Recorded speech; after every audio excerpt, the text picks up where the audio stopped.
Hello friends!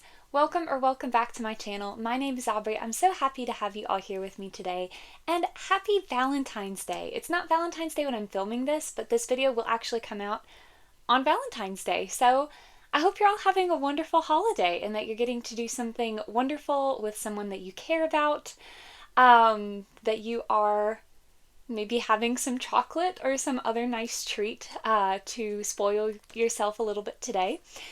But what we're going to be doing for this video in honor of Valentine's Day, so I have a video from 2 weeks ago where I started this little mini series where I'm talking about different types of relationships in books, and I'm giving recommendations of books that have those relationships in them that I personally have read. So that first video was on family or found family in books, and for this one, for Valentine's Day, we are going to talk about romance. And I will link the first video below if you want to go watch that. But we'll be talking about romance books today, and then next week we'll be doing sort of like a dynamic duo kind of situation. Best friends, dynamic duo, however you want to phrase that. But today, as I said, we're going to be going through some romance books, and I'm not necessarily going to talk about the plots of these. I'm just going to kind of let you know what type of romance it is, what I thought about it, maybe possibly who I would recommend it to, depending on like how wholesome the romance is versus more like spicier romances. And so that way you guys can maybe have some nice little romantic reads to celebrate the holiday. So we're just going to go ahead and get started, and we're just going to go through these alphabetically, kind of as per usual when I do these sorts of videos. So the first one that we have here is A Fragile Enchantment by Allison Saft. This book is really cute. The romance is definitely a big focus of this one. It is a fantasy historical romance between a commoner and a prince in a country that is very much modeled after England. And our commoner comes from a country that is very much modeled after Scotland or Ireland. And so we have this sort of like forbidden romance. There are some political elements in here. Our prince is engaged to somebody else. So we have our main character kind of navigating her feelings towards that, and our prince navigating the divide between his desires and what will make him happy and his duty to his country as a member of the royal family. So very, very cute. There are some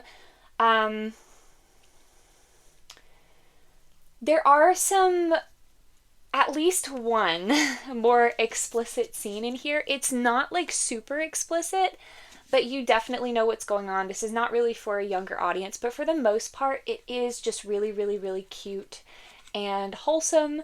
And we get to see, if you like romances that have a little bit of that drama, it's not dramatic in the way that a soap opera would be or anything like that. Those aren't really my favorite kind of stories, but it does have that.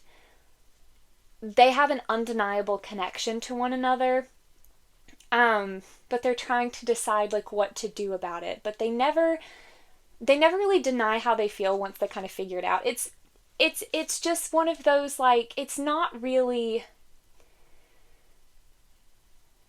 It's more of like, can I be with this person based on the situation that we're in? Like, is it better to follow my heart or to follow what everyone else is saying we should do? So really, really cute. You have magic in there, medieval style setting. So really nice, really cute, though it does have that one sort of like spicier scene. So just be aware of that as far as who you're letting read this book, but I do highly recommend this one. My mom also read it and really loved it, so you have her vote for this one as well. Now we have a sad one, which is A Walk to Remember by Nicholas Sparks. So if you have read any Nicholas Sparks, you can imagine that this can be a bit of a tearjerker. This is a romance between two high schoolers, one of whom has an incurable disease, and we get to explore questions about faith because our character who is sick, she is very, very religious, and questions about faith and faith when you're dealing with something that's really hard, or when you're seeing someone you love deal with something that's really difficult, and what it means to, she herself is a Christian, so what it means to be a Christian in relation to how you should behave towards other people. Um, and also it's just really really sweet, the romance between these two characters, but this one is sad. As you can tell from the premise, so do be aware of that. But it does take place in North Carolina, so it takes place in southern United States, which is where I live. So that was kind of cool. Like, so it actually takes place in the 50s, which is before my time, obviously, but I still really enjoyed getting to have that kind of like small town southern atmosphere. And the romance is very sweet and very wholesome, but do be aware that this did make me cry multiple times. And if you've seen the movie, it's actually quite different from the movie, so I do recommend the book as well, but do be aware that it is a tearjerker. So, it's also the only Nicholas Sparks book I've ever read. I've seen a few of the movies based on his books. This is the only one that the movie made me also want to read the book, if that means anything, and I definitely really enjoyed it, so there's that.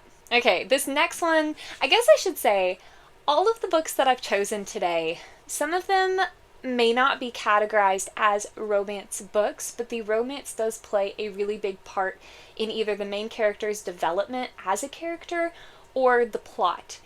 And that is the case for this next one. I don't think it's classified as a romance anywhere, but the romance that does start to form does have a really big impact on our main character, as well as on the dynamics between him and other characters, and it is definitely a big part of the plot. And that is All for the Game by Nora Sakavic. So this is book one, The Foxhole Court. Now, I've mentioned this series before, and I've described it as like a really dark soap opera. Soap opera, if you have a sports soap opera, if you have like the mob involved.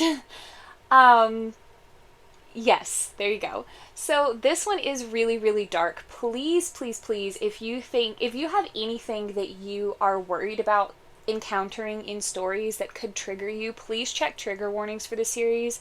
I'm not going to go over them now because some of them are spoilers for things that you find out about certain characters later and things that do happen in the story.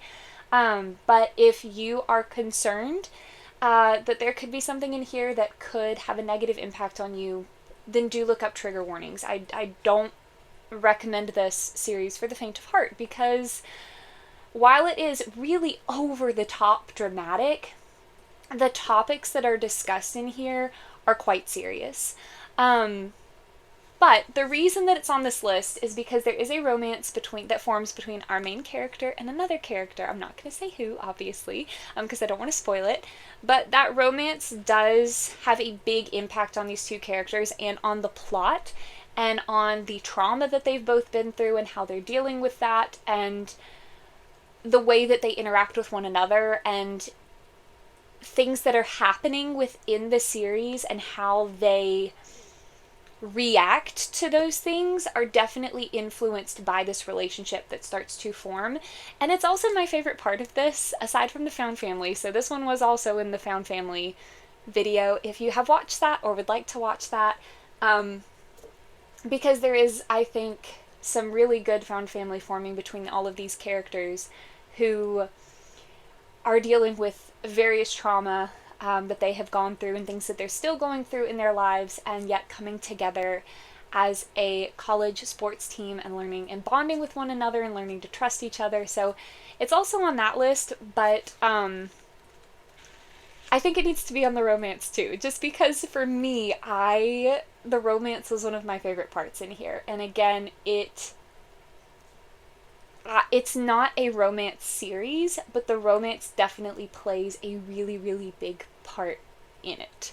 So again, look out for trigger warnings. If you think you need to, please keep yourself safe, but All for the Game, if you're looking for something dark and dramatic and not super fluffy, then there you go.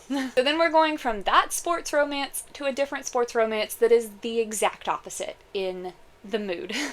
And that is Check Please by Ngozi Ukazu. This is book number 1, #hockey. So again, this is a college sports series.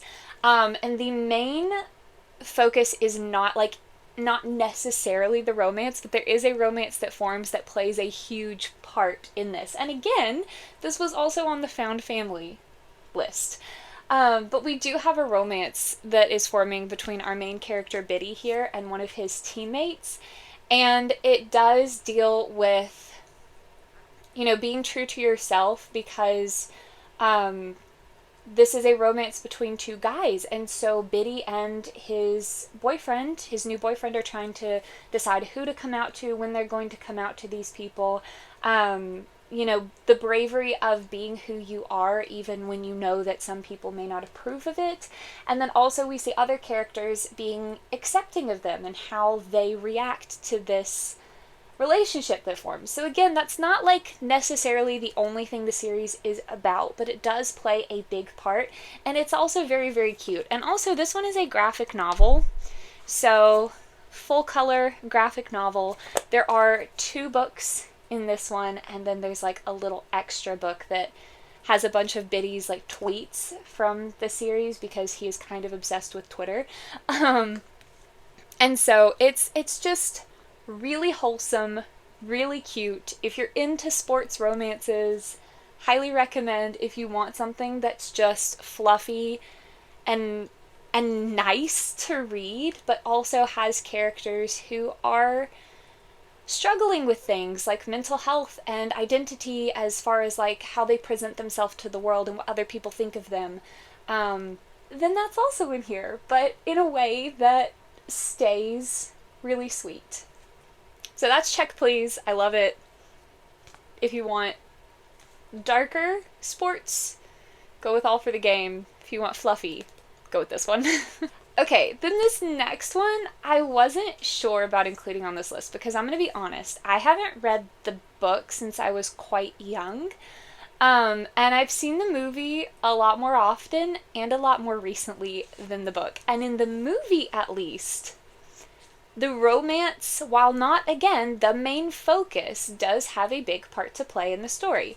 I don't remember if the same is true for the book, so I'm sorry if this is wrong, but if it is, you can watch the movie, and the movie is very, very different from the book. So they're like 2 different stories with the same characters and a similar basic premise, but the stories themselves are quite different. But that book is Ella Enchanted by Gail Carson. Is it Levine? Yeah, Gail Carson Levine. So Ella Enchanted is a middle grade. It is obviously fantasy, again with a medieval setting, but there is a romance in the movie. And I don't remember how big of a part the romance has to play in the book, so I'm terribly sorry if this doesn't really fit on this list. But I remember the romance being really cute, and it's really, really cute in the movie.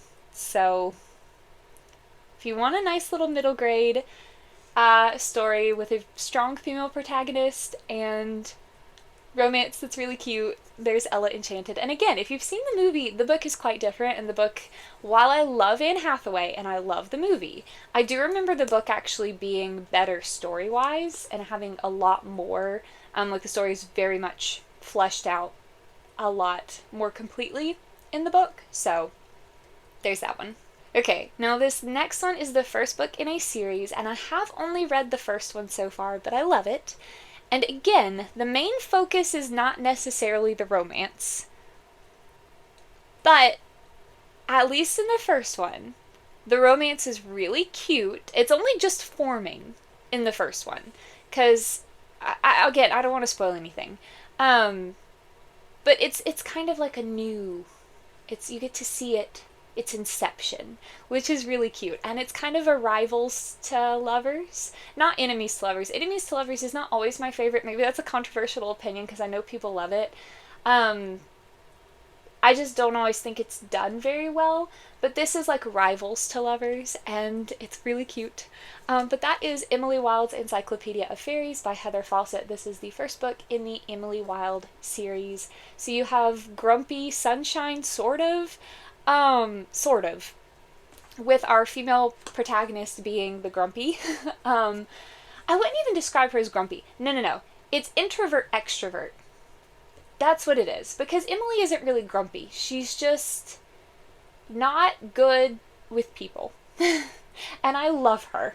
So it's introvert extrovert relationship. And it's really cute, okay? And you have an academic setting. It's not taking place at a school. It's taking place doing research out in the field. And you have, obviously, the magical component, because this is an encyclopedia of fairies that is being written. So you have very introverted character, very academically focused. And then you have our extroverted character, who can be a little full of himself. But it's really cute. And also, it's just a great book. So, if you like academic settings, you like characters who don't always fit in, finding someone that they really care about and starting to learn how to interact with people, and then, you know, them having some sort of special interest. If all of that sounds appealing to you, then there you go. Plus, add fairies. Alright, then next we have another sad one. I read this book the day of the midnight premiere of the movie. My cousin called me, my cousins, their sisters, called me and they were like, hey, we're going to see the midnight premiere of this movie. Do you want to come with us? I said, sure. I drove to Walmart, bought the book, read it in like 5 hours, and then went to see the movie. So I cried reading the book, and then I got to go cry at the movie. All in the same 24-hour time period.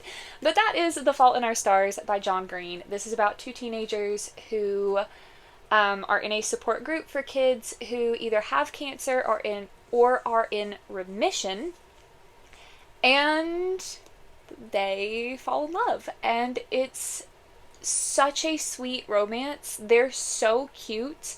But this book is about kids with cancer. So take that with all seriousness, okay? It is heartbreaking at times, and listening to characters, well, you're not listening, then you are if you watch the movie, but reading about characters who are so young, talking about what they're going through and how potentially this could end their life is rough. And then, I mean, obviously it's about kids with cancer. Not every story is gonna end well for these characters, so keep that in mind. But it's really beautifully written. Their romance is really precious. Again, if you've seen the movie, I still recommend the book. I think that the movie is great, but I do still recommend the book. I will say, after my papa passed away from cancer, the next time I tried to watch the movie, it really hit differently. So if you are someone who has had a personal experience with this, you know, just be careful.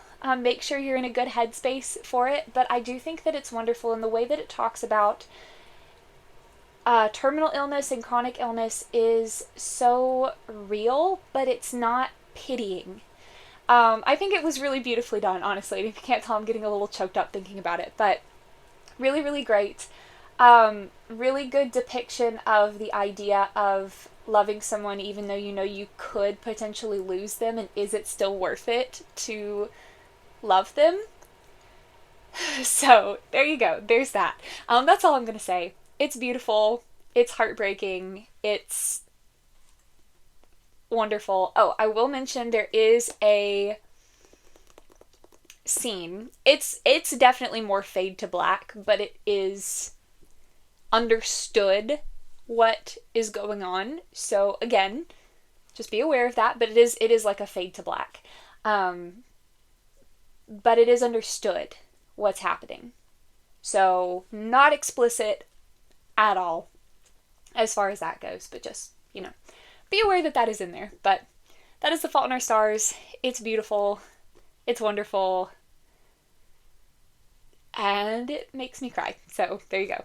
If any of that appeals to you.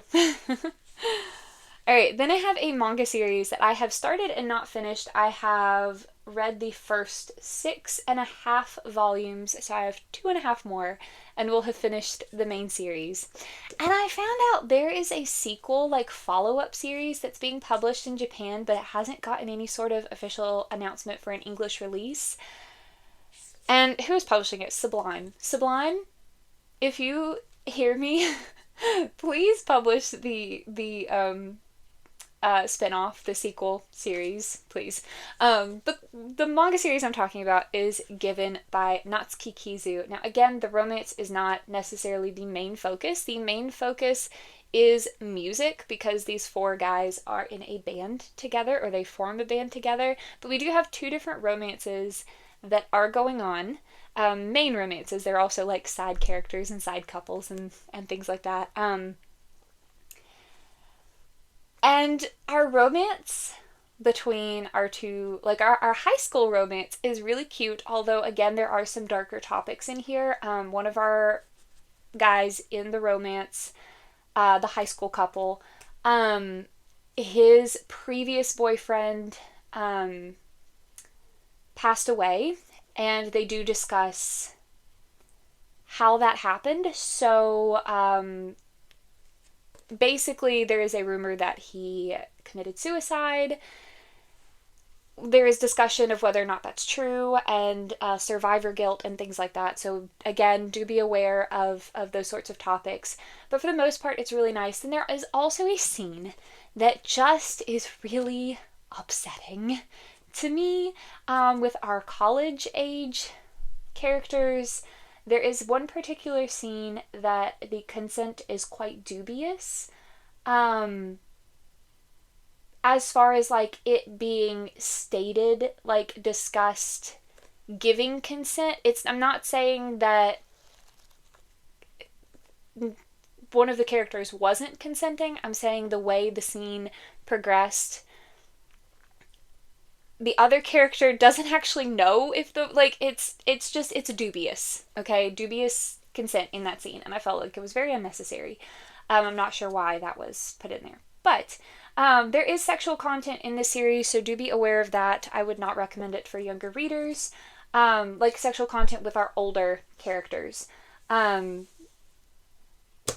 do be aware of that. But for the most part, really, really nice. Plus, it has the music element. So if you're into music and you like having some romance in your stories, I recommend this. I think the music parts are fascinating. There are discussions of like trying to get into the music industry and things like that. So that's really, really cool. So if you like music and you like romance in your stories and you like manga, there you go. And you don't mind a little some more explicit content, then there you go. And by explicit, it's not like an ecchi series or a faku or anything like that.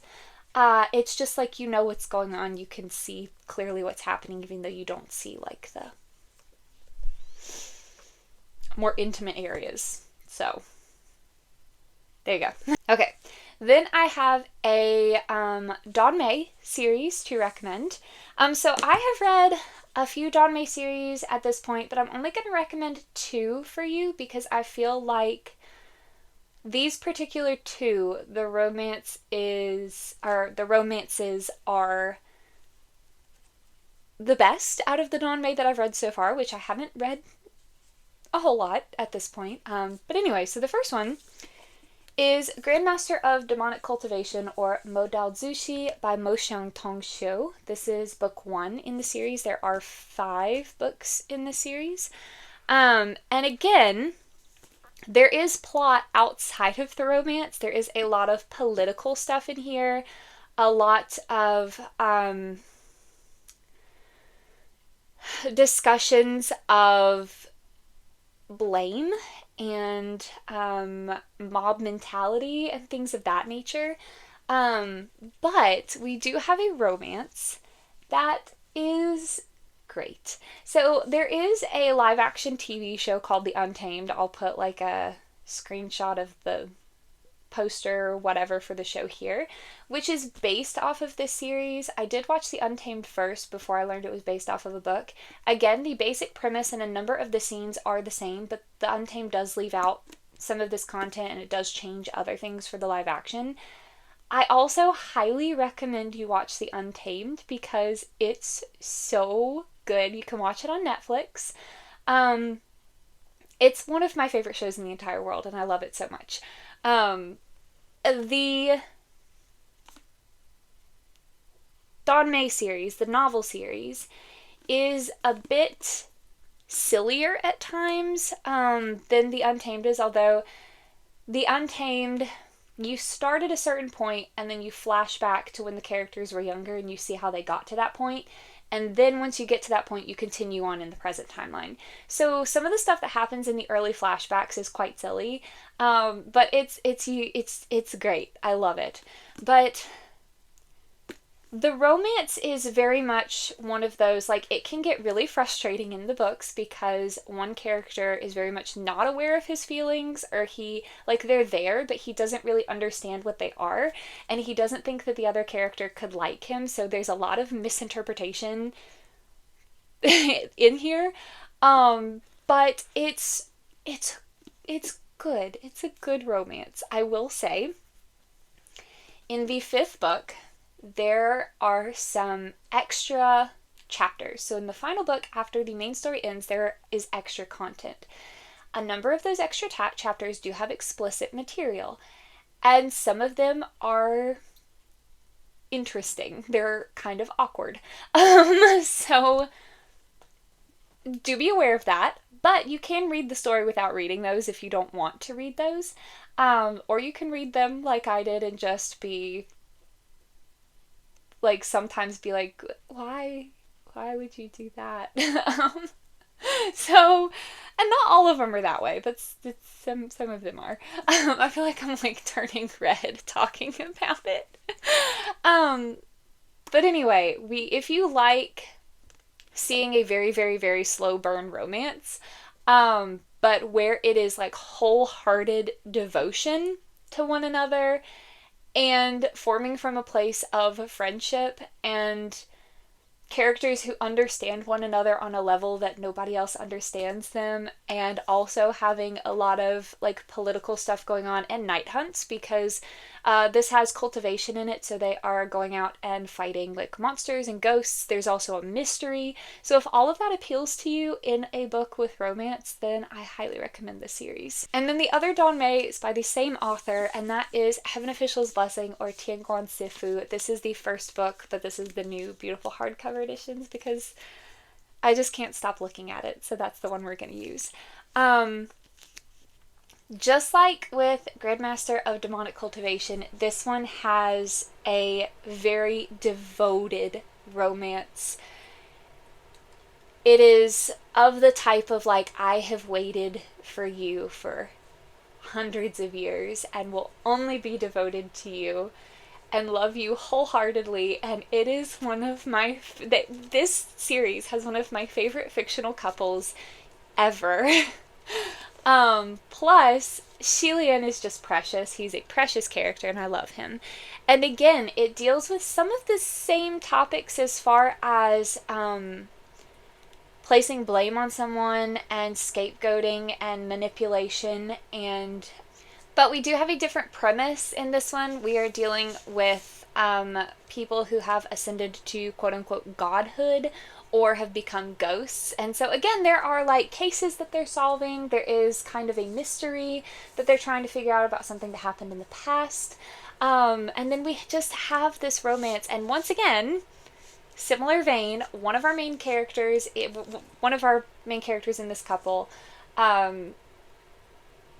is not always aware of his feelings, and even when he is, doesn't think that the other character would feel that way about him, and then the other one is like wholeheartedly devoted but kind of too scared to admit it.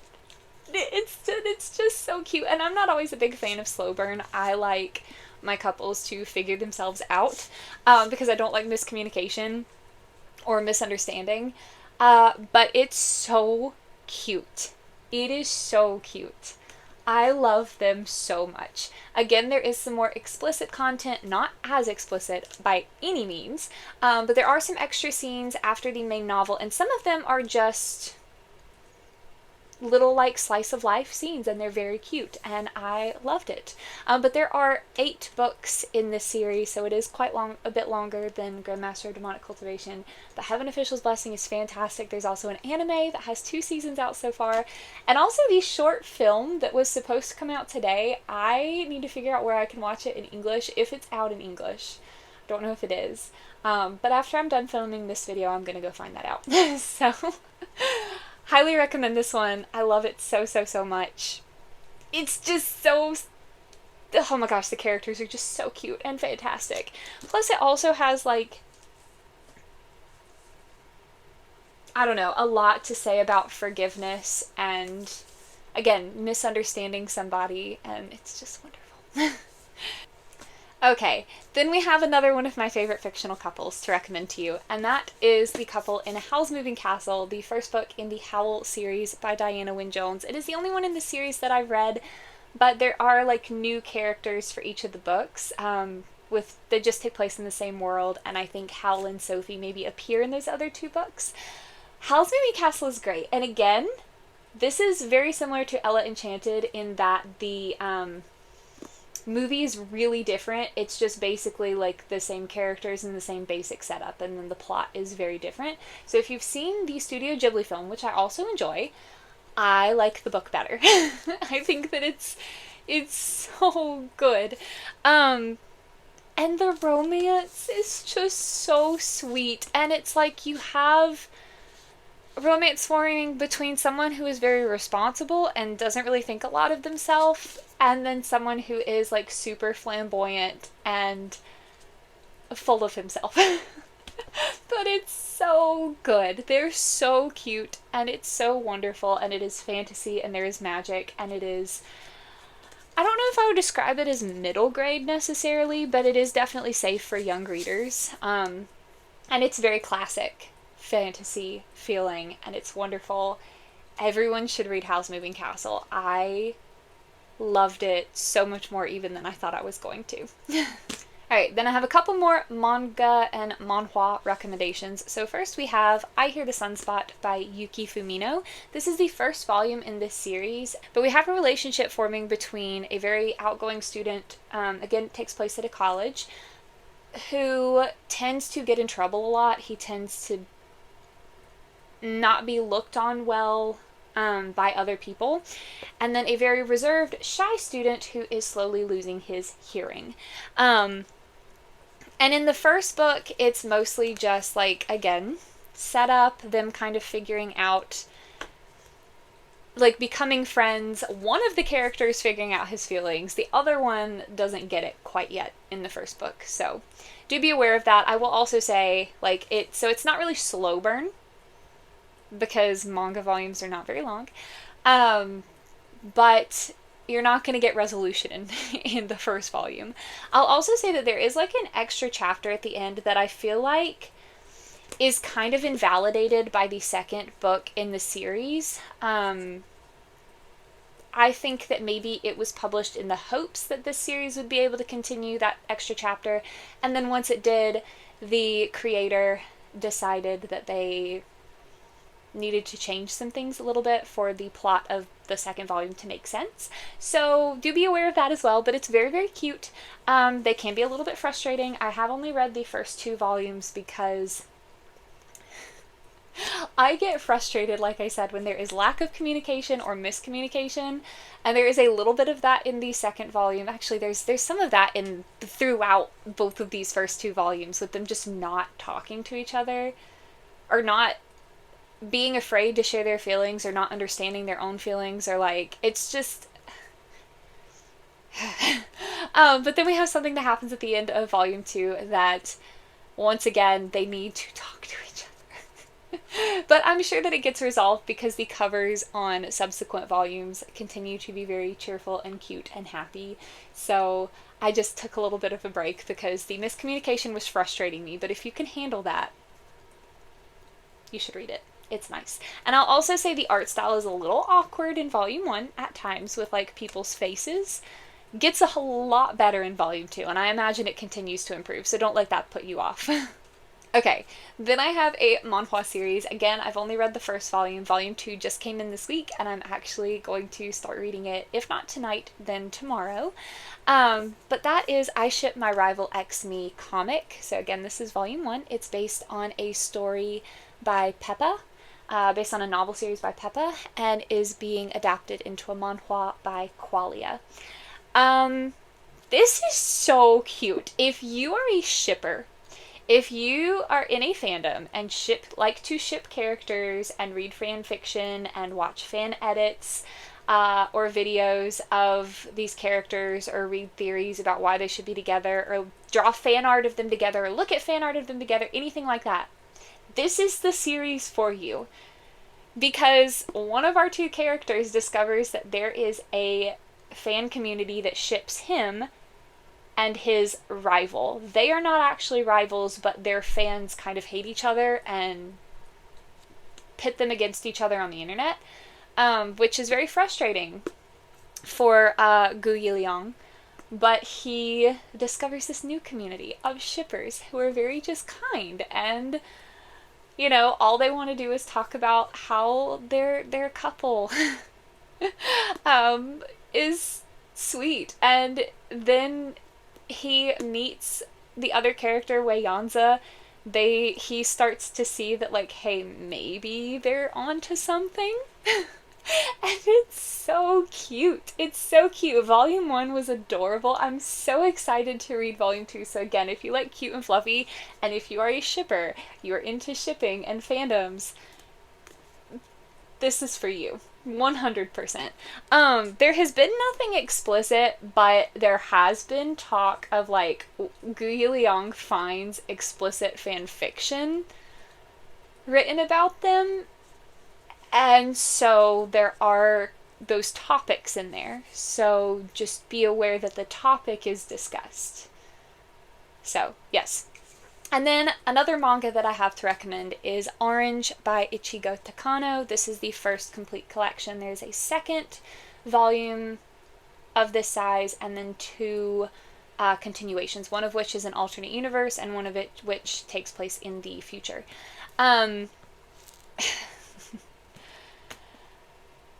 So the romance does play a huge part of this, but it is also not the only main focus. This is very much about romance, but also about friendship, but also about mental health. So again, if topics about mental health and depression might trigger you, then please look up trigger warnings for this. But it's so sweet. I love it so much. All of these 6 characters, our 3 on the front and our 3 on the back, are so kind to one another and trying to help the other 5, trying to help their new friend Kakeru.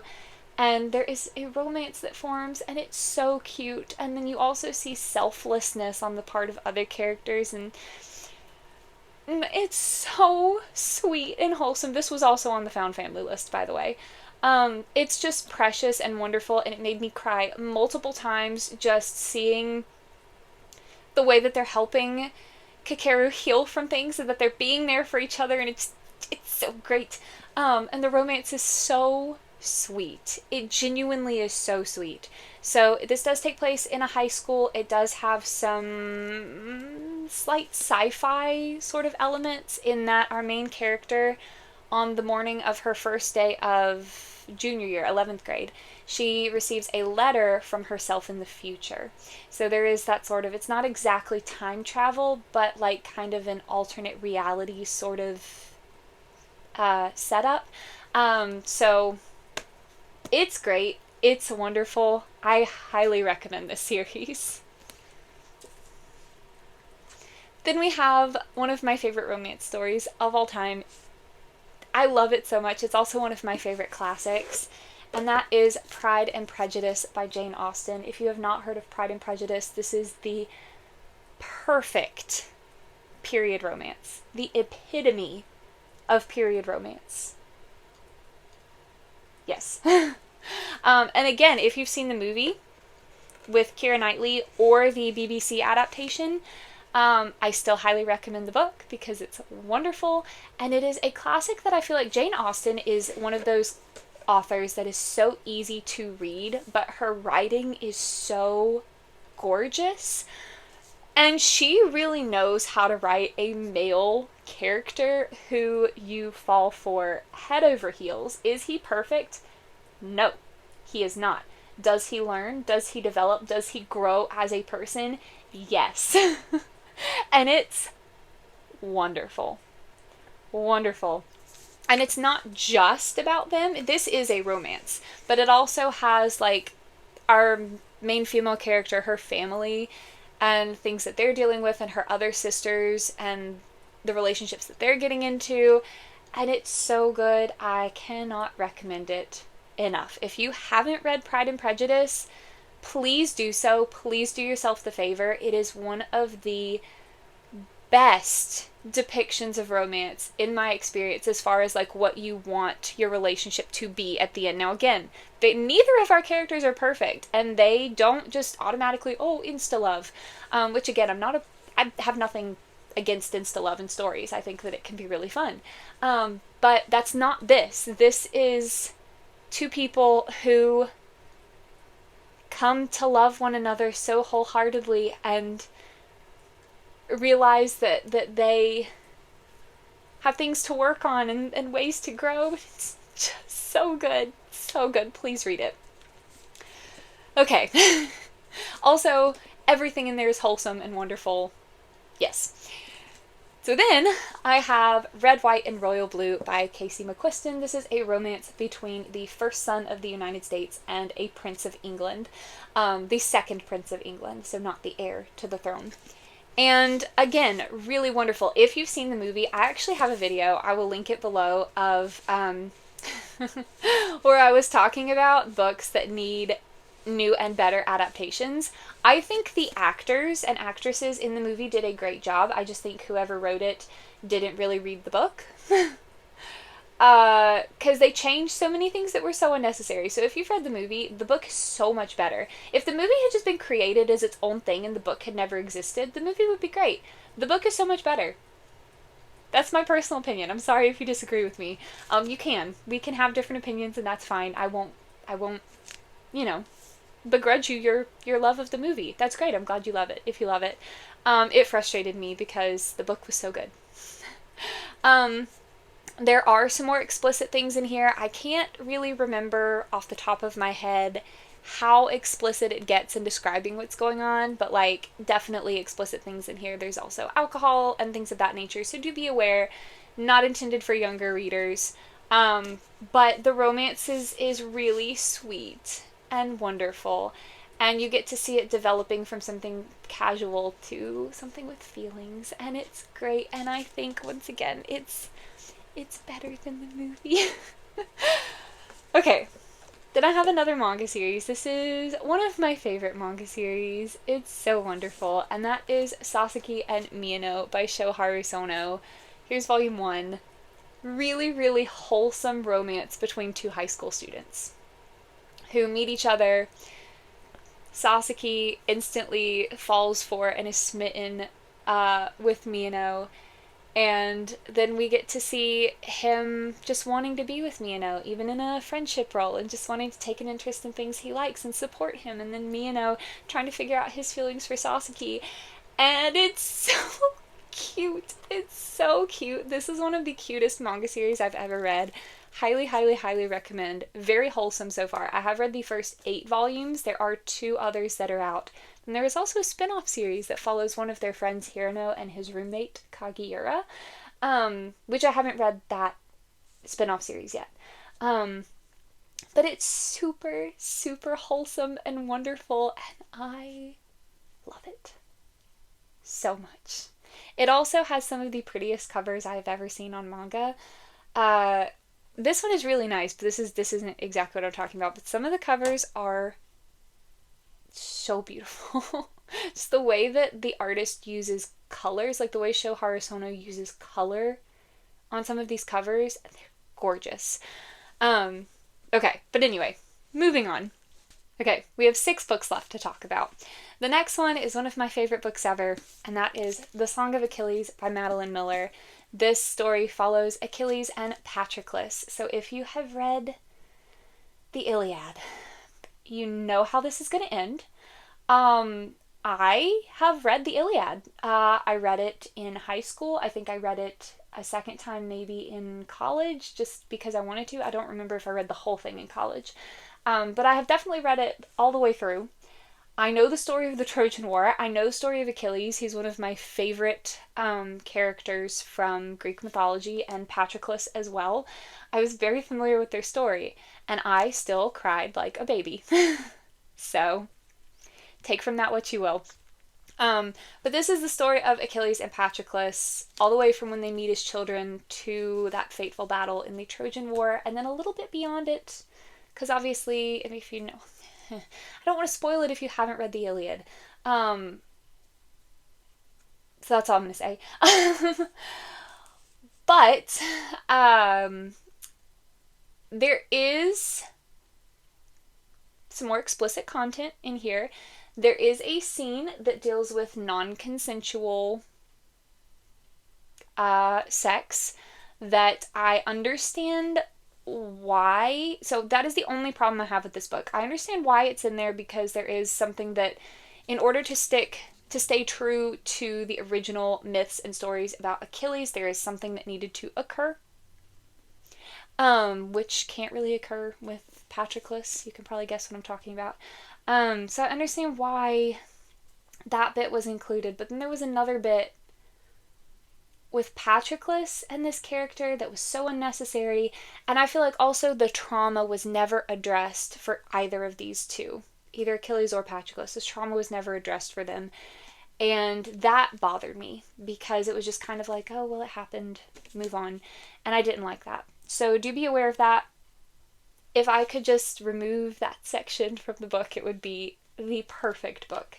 But it's in there, so be aware of that. But the romance is wonderful and heartbreaking, and it's like one of those soulmate type stories. So, what is the quote? Oh gosh. So, there is a quote from the book. I would know him in death at the end of the world. So if you like very much like a soulmate flavored romance and you like Greek mythology, highly recommend The Song of Achilles.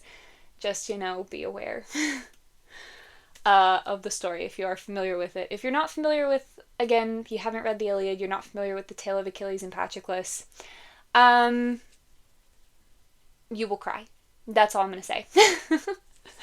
Okay. Then I have a webtoon that is being printed physically. Again, only the first volume is out, though I do follow this artist on Instagram, and they have mentioned that they are working on the second volume, and I'm pretty sure it's up for pre-order. In fact, I think I may have already pre-ordered it. I have a list that I keep on my phone of all of my orders, so. But I think I may have pre-ordered volume 2, although it's coming out later this year. But that is Star-Crossed by Crimson Chains. Romance between a knight and a king. Yes.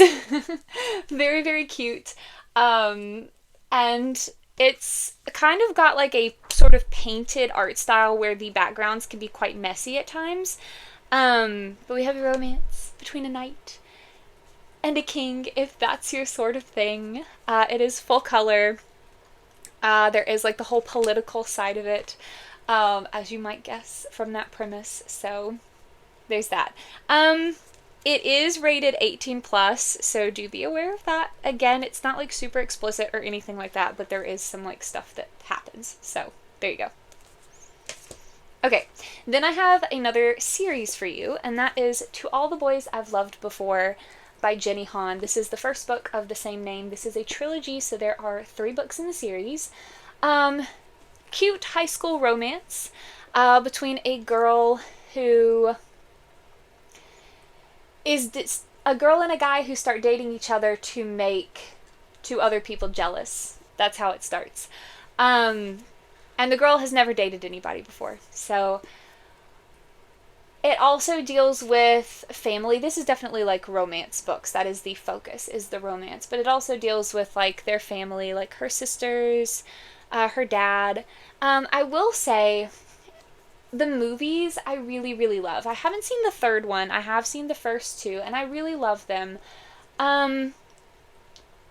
The only thing that I'll say is that there were times where the things the characters were saying, like the dialogue or the way things are being described, it just didn't feel very, like, organic to me. But I don't know. It's written for a younger audience. I think it's written for, like, maybe, it's like a YA series. And it does take place in high school, and I did read it as an adult, so maybe that's why. But I also feel like my high school self probably would have thought the same, is there were just times where things that they said, things that they did, it is in first person from our main character, Lara Jean's perspective, and I just feel like the way that she would think or the way she would describe things just didn't feel very organic. It didn't feel very realistic. And not in a, like, oh, high schoolers wouldn't think that way, but just in a, like, it didn't seem the way people's internal dialogue works, if that makes sense. But it is really cute if you like nice little fluffy high school romances with a little bit of drama, because, you know, most high school romances have that in books, I think. Then there you go. And it does have some cool, like, bonus content, like playlists, or I think there's a recipe in one of them. I don't remember off the top of my head. But yeah, it is really cute, so there's that. Okay, this next one is a children's book / middle grade book. And again, the romance is not the only part. There are questions in here about life and mortality. But I think the romance is probably why most of us read it, for those of us who read it when we were younger or watched the movie, which is so atmospheric. Perfect for spring. But the book that I'm talking about is Tuck Everlasting by Natalie Babbitt. Again, may make you cry. Romance between a girl and an immortal boy. So, there you go. Okay. 2 left. This next one, listen, I had to include it, okay, because, I mean, it has to be on the list, and that's Twilight by Stephanie Meyer. This is the first book. Twilight has to be on the list. Romance between a vampire and a girl. I will say, if you've seen the movies, I genuinely think the books are better. I think that Bella is a lot more like a person in the books. And Edward is, I don't want to say less angsty, because he is still definitely angsty in the books. This is like angsty teenage romance with vampires and werewolves. So there you go, if that's what you're looking for. Angsty teenage supernatural romance. There you go. Twilight is for you. But if you've seen the movies, I think that the characters are a lot more developed as people in the books. So there's that. Although I also haven't read them in years. So there's also that. But yes, angsty, teenage, supernatural romance, vampires. I mean, that's like that series is like the poster child for that type of romance book. So there you go. And then the last one that I want to recommend is Winter's Tale by Mark Helprin.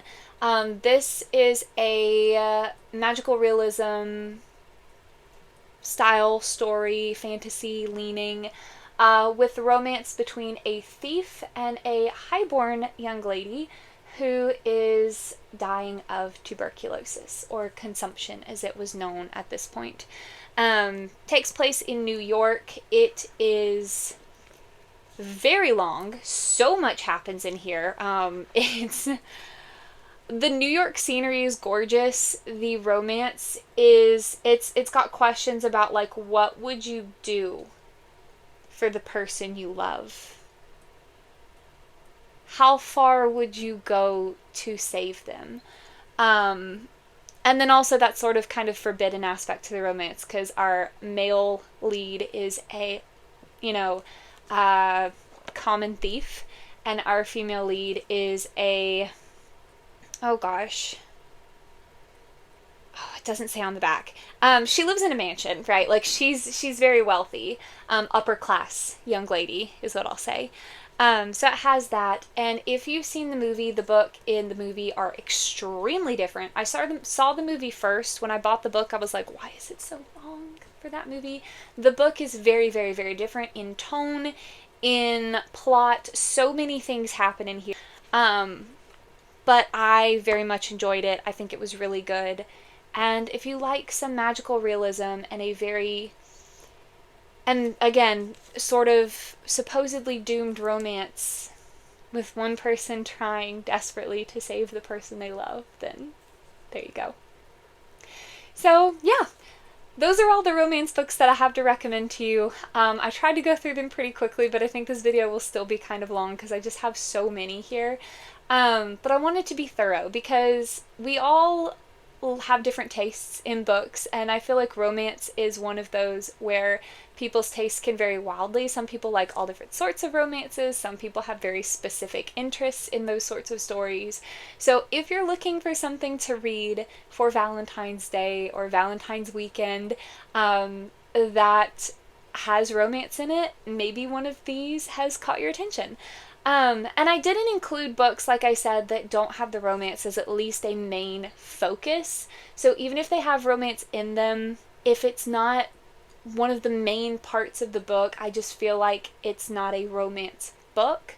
So like, for example, even though Lord of the Rings has one of my favorite couples in it, Aragorn and Arwen, it's not a romance book. So it is not in this this stack. But yeah, I hope that you guys found something that maybe you want to check out, maybe a few things, things that you want to add to your list, or like I said, maybe pick up and read this weekend for Valentine's Day. But yeah, this was really fun to go through. So if you would like to leave an emoji, since it is Valentine's Day, if you want to put your favorite heart emoji in the comments, we'll just spread a little love. So you can leave an emoji with your comment, or if you don't really have anything to say but you want to let me know you were here, put a heart or a few hearts down there if you'd like. I genuinely love talking to you guys in the comments. It really makes me so happy. So also, if you have any romance books that you would like to add to this list to recommend to me and to others, please put those down there as well. Or if you have anything that you're planning to read for Valentine's Day, or anything that you're planning to do for Valentine's Day that you'd like to share, I'd love to hear about it. So, happy Valentine's Day. Have a wonderful holiday. Take care of yourself. Spoil yourself a little. And I hope that you're having a wonderful day or a wonderful night wherever you are. And I hope to see you in my next video.